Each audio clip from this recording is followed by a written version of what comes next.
Hello guys, मैं welcome करती हूँ फिर से आप लोगों का। आज हम सीटेट के सीडीपी पार्ट का जो क्वेश्चंस रहता है उसको सोल्व करेंगे। अगर आप सीटेट का एग्ज़ाम देना चाहते हैं तो ये क्वेश्चंस आपके लिए बहुत ज़्यादा हेल्पफुल होंगे और आपको आइडिया मिलेगा कि किस तरीके के क्वेश्चंस पूछे जाते हैं और कौन कौन सा टॉपिक बहुत इम्पॉर्टेंट होता है। आपको बहुत अच्छे से पढ़ना चाहिए। तो हम अपने पहले सवाल पे आते हैं। हमारा देखिए ये सीडीपी पार्ट है। फर्स्ट क्वेश्चन है हमारा, आनुवंशिकता और पर्यावरण की भूमिका में निम्नलिखित में से कौन सा कथन सत्य है। आनुवंशिकता और पर्यावरण की भूमिका के बारे में निम्नलिखित में से कौन सा कथन सत्य है। ऑप्शंस आप बिल्कुल ध्यान से पढ़ें और आंसर दें। तो हमारा जो पहला ऑप्शन है बिल्कुल ही सही है।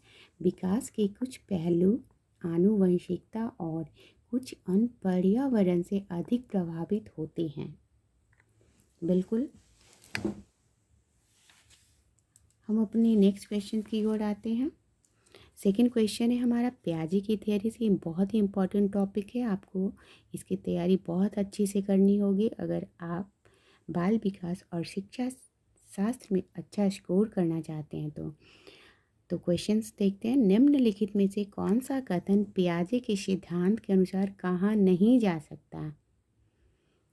तो हमारा जो थर्ड ऑप्शन है, पूरे ऑप्शंस हैं उनको ध्यान से पढ़िए।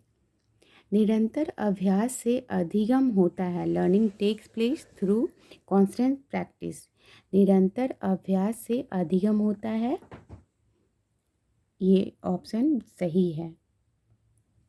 द थर्ड क्वेश्चन है, निम्नलिखित में से कौन सी पूर्व संक्रियात्मक विचार की एक सीमा नहीं है। यह क्वेश्चंस भी है जो पियाजे की थ्योरी से है। तो इसमें जो थर्ड ऑप्शन है हमारा, निम्नलिखित में से कौन सी पूर्व संक्रियात्मक विचार की एक सीमा नहीं है। प्रतीकात्मक विचार का विकास। प्रतीकात्मक विचार का विकास। Development of the symbolic thought. Development of the symbolic thought, प्रतीकात्मक विचार का विकास। अब मैं नेक्स्ट क्वेश्चन पे आती हूँ। हमारा जो फोर्थ क्वेश्चन है वो कहता है कि डैश के अलावा निम्नलिखित कारणों से खेल युवा बच्चों के विकास में एक महत्वपूर्ण भूमिका निभाता है। डैश के अलावा निम्नलिखित कारणों से खेल युवा बच्चों के विकास में एक महत्वपूर्ण भूमिका निभाता है। तो आप ऑप्शंस देख रहे हैं। तो इसमें जो थर्ड ऑप्शन है हमारा, यह समय बिताने का एक सुखद तरीका है। It is just a pleasant way to spend time. यह समय बिताने का एक सुखद तरीका है। तो हमारा जो थर्ड ऑप्शन है बिल्कुल ही सही है। हम इन्हें सर्कल कर लेंगे। आप नोट करते जाएं, क्वेश्चंस बहुत ही अच्छे आए हैं। अब हमारा पांचवा सवाल है, निम्नलिखित में से कौन सा प्रश्न बच्चों को गंभीर रूप से सोचने के लिए आमंत्रित करता है। निम्नलिखित में से कौन सा प्रश्न बच्चों को गंभीर रूप से सोचने के लिए आमंत्रित करता है। तो ऑप्शंस हमारे सामने है। तो फोर्थ जो हमारा ऑप्शन है, विभिन्न तरीकों से हम इसे कैसे हल कर सकते हैं, this is the best option. हम इन्हें सर्कल कर लेंगे। नेक्स्ट क्वेश्चन है हमारा, निम्नलिखित में से कौन सा विकल्प प्रगतिशील शिक्षा का सबसे अच्छा वर्णन करता है। प्रोग्रेसिव एजुकेशन का सबसे अच्छा वर्णन करता है। आप देखिए फोर्थ है ऑप्शन, जैसे कि आपके सामने है। तो इनमें जो सबसे बेस्ट है वो फर्स्ट ऑप्शन है हमारा, करके सीखना, doing while learning, project method और सहयोग से सीखना। कहता है कि learning by doing, project method, cooperative learning, this is the right answer. Learning by doing, project method, cooperative learning, option 1 is right. Next question है हमारा, ये भी प्रोग्रेसिव एजुकेशन के बारे में, प्रगतिशील शिक्षा के बारे में निम्नलिखित में से कौन सा कथन बताता है शिक्षा स्वयं ही जीवन है? Education is life itself. तो ऑप्शंस आप ध्यान से पढ़ें, सोचें और आंसर दें।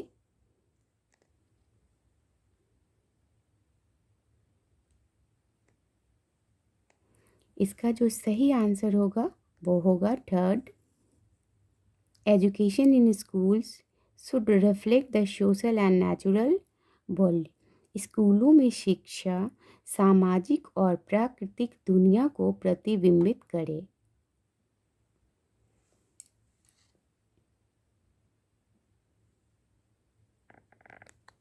स्कूलों में शिक्षा सामाजिक और प्राकृतिक दुनिया को प्रतिबिंबित करें। इसमें मैं जो सर्कल कर रही हूँ ऑप्शंस को, वही उस क्वेश्चन का आंसर है। आप नोट करते जाएं। नेक्स्ट क्वेश्चन है हमारा कोहोलबर्ग की थ्योरी से एक क्वेश्चन है। ये भी बहुत ही इम्पोर्टेंट थ्योरी है, एक या दो क्वेश्चन आता ही आता है। तो आप देखिए, कोहोलबर्ग के सिद्धांत के योगदान के रूप में निम्नलिखित में से किसे माना जा सकता है? कोहोलबर्ग के सिद्धांत के योगदान के रूप में निम्नलिखित में से किसे माना जा सकता है? ऑप्शंस देखें आप।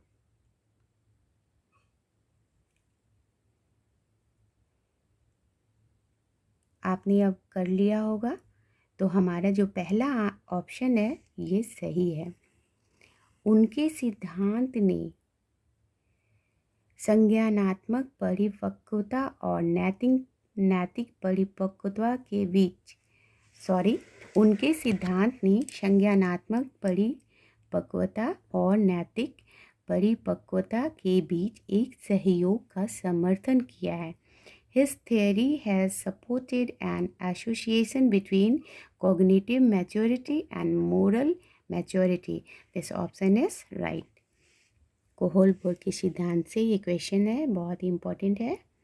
हमारा जो नेक्स्ट है वो कहता है, वाइगॉट्स्की से है ये क्वेश्चन। निकटवर्ती विकास का क्षेत्र संदर्भित करता है।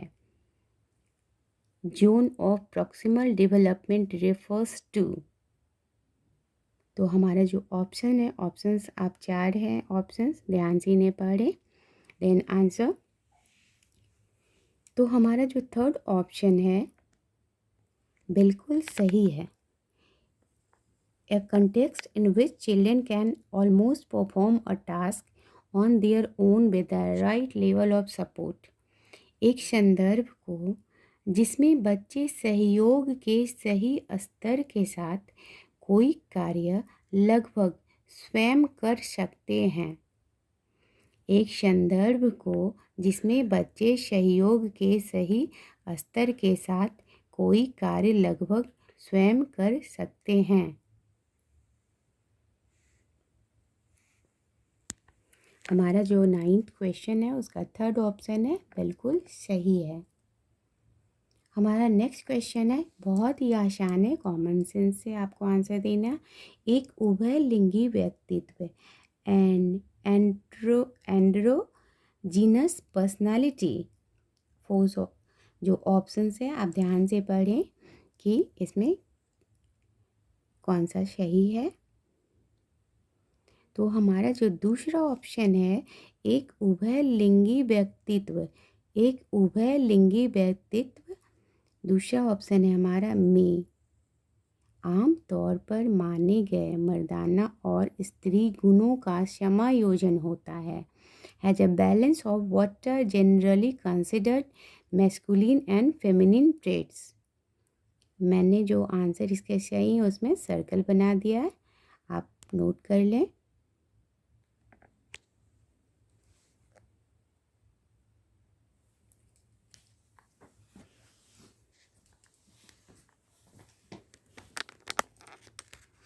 हम नेक्स्ट क्वेश्चन पे आते हैं।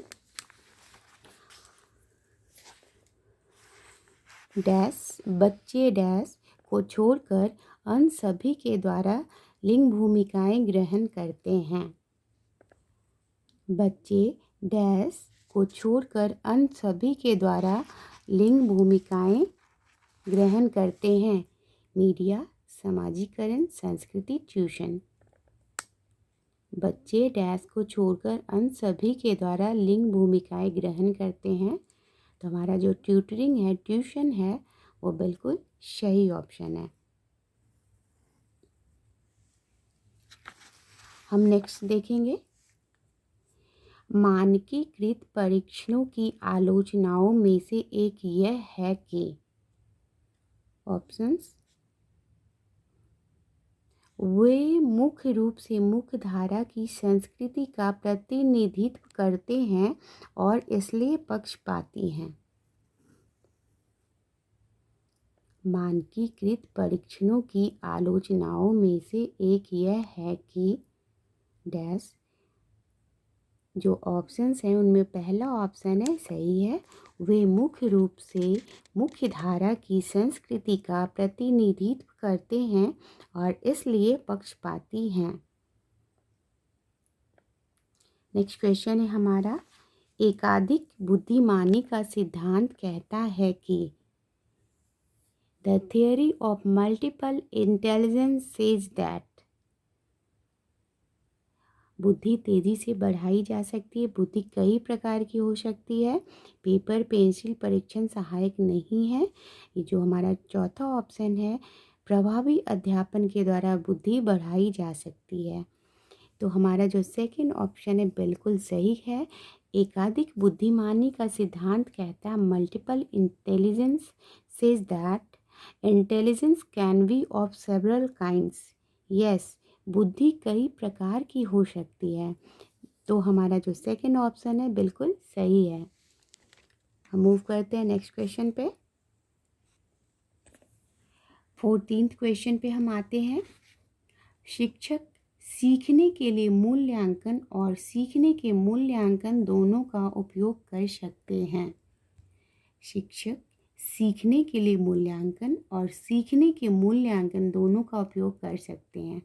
ऑप्शंस देखें आप और आंसर करें, फिर मैं आपको बताती हूँ। तो हमारा जो पहला ऑप्शन है ये सही है कि बच्चों की प्रगति और उपलब्धि स्तर को जानने में, बच्चों की प्रगति और उपलब्धि स्तर को जानने में, know children's progress and achievement level, बच्चों की प्रगति और उपलब्धि स्तर को जानने में। नेक्स्ट क्वेश्चन 15th, निम्नलिखित में से कौन सा सतत और व्यापक मूल्यांकन से संबंधित नहीं है? निम्नलिखित में से कौन सा सतत और व्यापक मूल्यांकन से संबंधित नहीं है? तो ऑप्शंस देखें। तो कहता है यह बच्चों को धीमे, खराब या बुद्धिमान के रूप में चिन्हित करने में उपयोगी होता है। हमारा जो फोर्थ ऑप्शन है सही है, यह बच्चों को धीमे, खराब या बुद्धिमान के रूप में चिन्हित करने में उपयोगी होता है। नेक्स्ट क्वेश्चन, बच्चों में प्रतिभाशालीता डैश के कारण हो सकते हैं। Giftedness in children can be attributed to, बच्चों में जो प्रतिभाशालीता होती है डैश के कारण हो सकती है। तो हमारा ये जो ऑप्शन है बिल्कुल सही है, an interplay between heredity and environment, आनुवंशिकता और वातावरण के बीच एक अंतःक्रिया, आनुवंशिकता और वातावरण के बीच एक अंतःक्रिया, an interplay between heredity and environment, बच्चों में प्रतिभाशालीता डैश के कारण हो सकती है। हमारा पहला ऑप्शन सही है।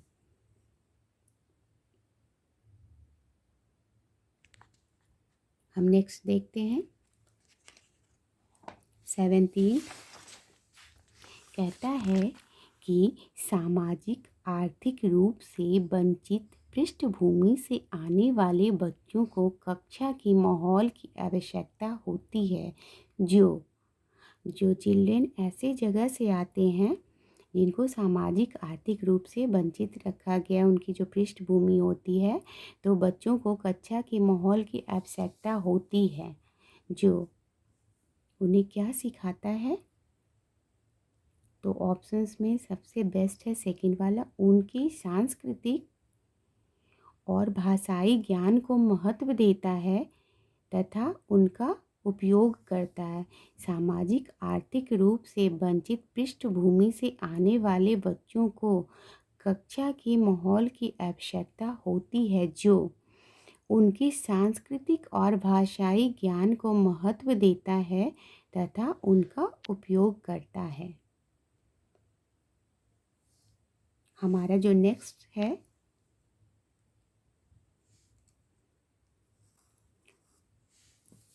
नेक्स्ट क्वेश्चन है हमारा, कक्षा में सृजनात्मक और प्रतिभाशाली बच्चों के लिए आवश्यक हस्तक्षेप निर्भर करता है। कक्षा में सृजनात्मक और प्रतिभाशाली बच्चों के लिए आवश्यक हस्तक्षेप निर्भर करता है। ऑप्शंस को देखें और आंसर करें।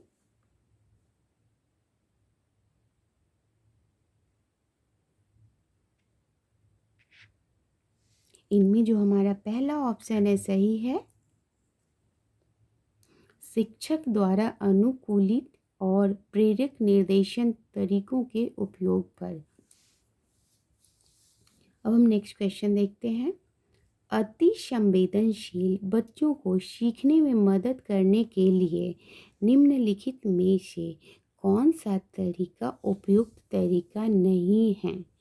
अति संवेदनशील बच्चों को सीखने में मदद करने के लिए निम्नलिखित में से कौन सा तरीका उपयुक्त तरीका नहीं है।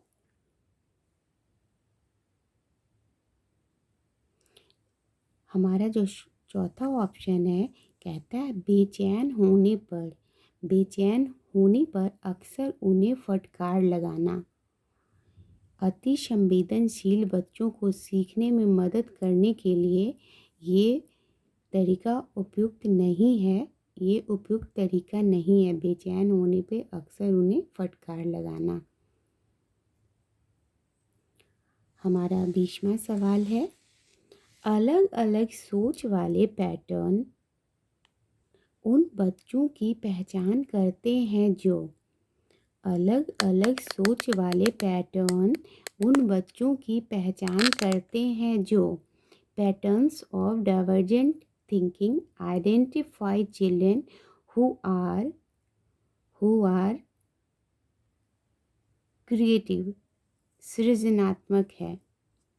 Patterns of divergent thinking identify children who are creative, सृजनात्मक हैं। अलग अलग सोच वाले पैटर्न उन बच्चों की पहचान करते हैं जो कि सृजनात्मक हैं। Third option is right.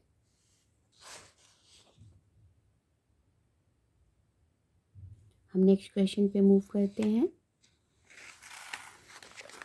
हमारा 21वां सवाल है ये, निम्नलिखित में से कौन सा शिक्षक द्वारा कक्षा में बच्चों के लिए समस्या हल करने के तरीके का वर्णन नहीं कर सकता। निम्नलिखित में से कौन सा शिक्षक द्वारा कक्षा में बच्चों के लिए समस्या हल करने के तरीके का वर्णन नहीं कर सकता। ऑप्शंस,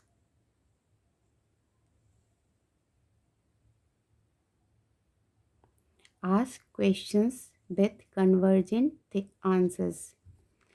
अभिसरण उत्तरों वाले प्रश्न पूछना।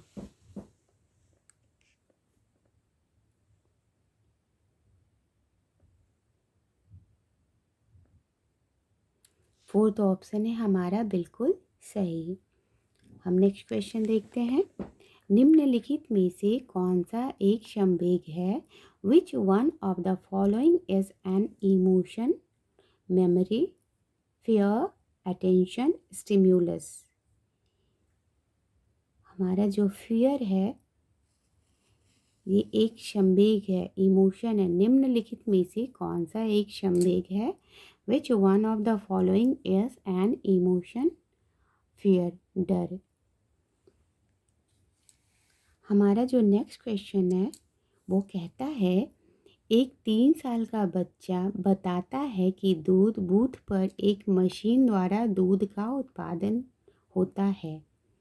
एक 3 साल का बच्चा बताता है कि दूध बूथ पर एक मशीन द्वारा दूध का उत्पादन होता है। ऑप्शंस को आप ध्यान से पढ़ें और आंसर दें। निम्नलिखित ऑप्शंस में से कौन सा बच्चे की समझ का सबसे अच्छा स्पष्टीकरण प्रदान करता है? इन ऑप्शंस में जो सेकंड ऑप्शन है, बच्चे का जवाब दूध बूथ से दूध खरीदने के अपने अनुभव पर आधारित है। बच्चे का जवाब दूध बूथ से दूध खरीदने के अपने अनुभव पर आधारित है। The child's answer is based on his her experience of buying milk from the milk booth. This is the right answer. Option second.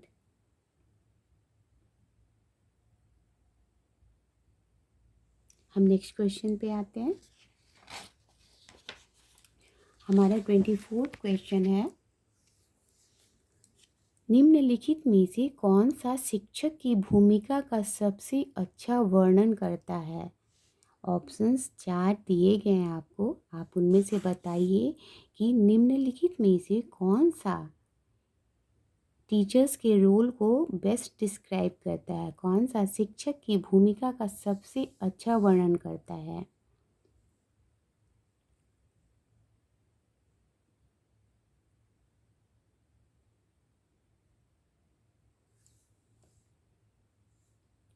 तो हमारा जो ऑप्शन है फोर्थ, आराम के लिए जगह बनाना, जहाँ बच्चे संवाद और पूछताछ के माध्यम से सीखते हैं।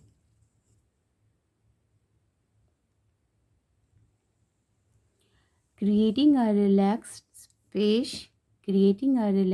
space where children learn through dialogue and inquiry. आराम के लिए जगह बनाना जहाँ बच्चे संवाद और पूछताछ के माध्यम से सीखते हैं।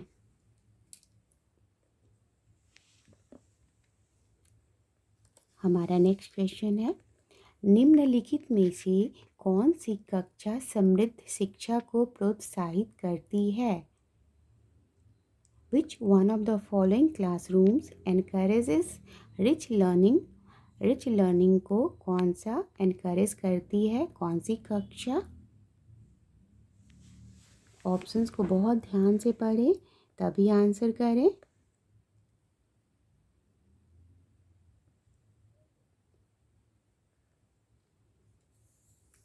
इनमें जो हमारा सेकंड ऑप्शन है बिल्कुल सही है। कहता है वह कक्षा जिसमें खुली गतिविधि कोने हो और विभिन्न प्रकार के बाल साहित्य खुली ताक शेल्फ में रखी हों, जो दिन के किसी भी समय प्राप्त किया जा सके। हमारा नेक्स्ट क्वेश्चन है, निम्नलिखित में से कौन सा कक्षा में पाठ्य पुस्तकों की भूमिका का सबसे अच्छा वर्णन करता है? Describes the role of text books in the classroom. कौन सा ऑप्शन है जो हमारा कक्षा में पाठ्य पुस्तकों की भूमिका का सबसे अच्छा वर्णन करता है?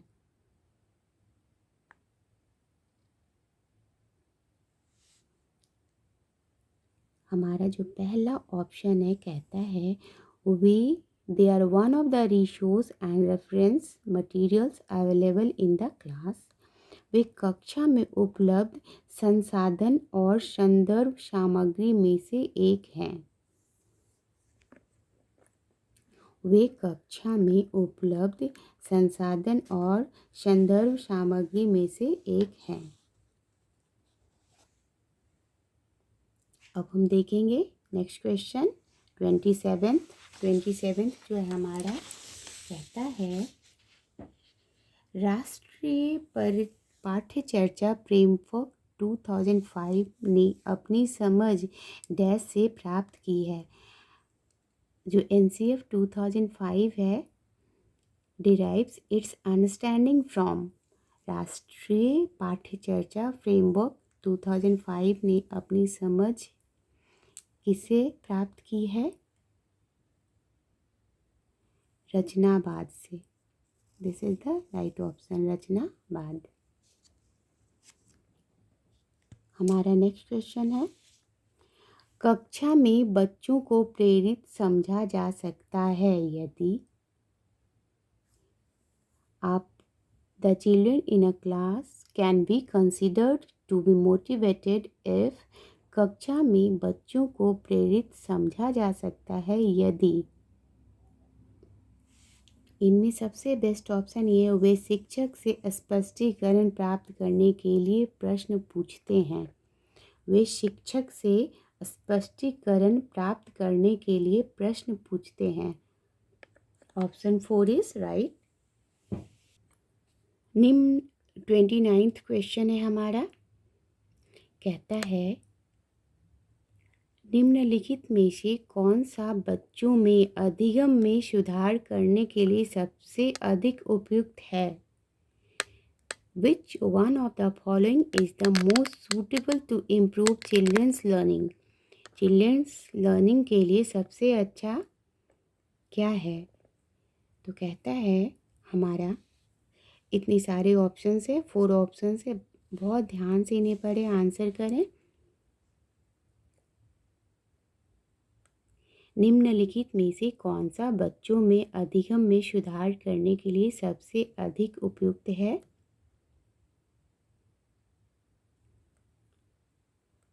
शिक्षक को वास्तविक जीवन स्थितियों पर बच्चों को एक दूसरे के साथ बातचीत करने में मदद करनी चाहिए।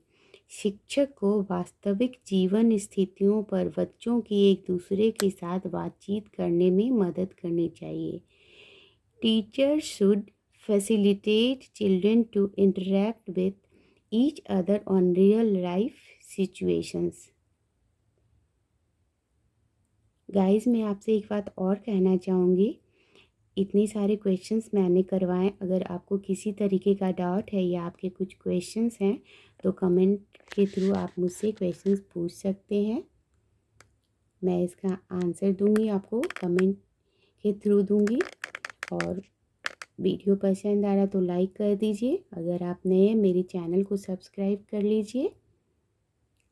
मेरे चैनल पे बहुत ही इम्पोर्टेंट टॉपिक और बहुत ही इम्पोर्टेंट क्वेश्चंस को डिस्कस किया जाता है, जो कि आपके एग्ज़ाम के लिए बहुत ज़्यादा हेल्पफुल होंगे।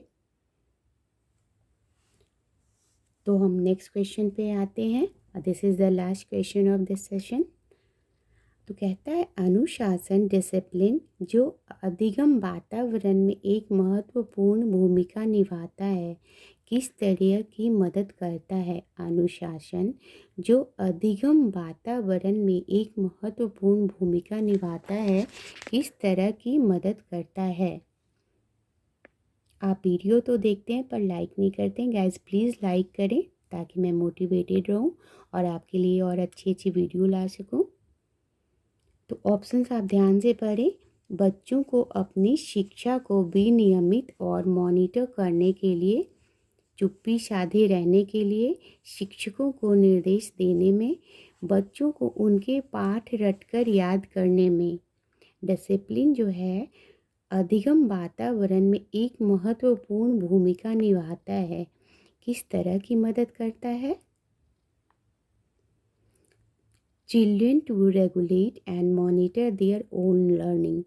कहता है बच्चों को अपनी शिक्षा को विनियमित और मॉनिटर करने के लिए।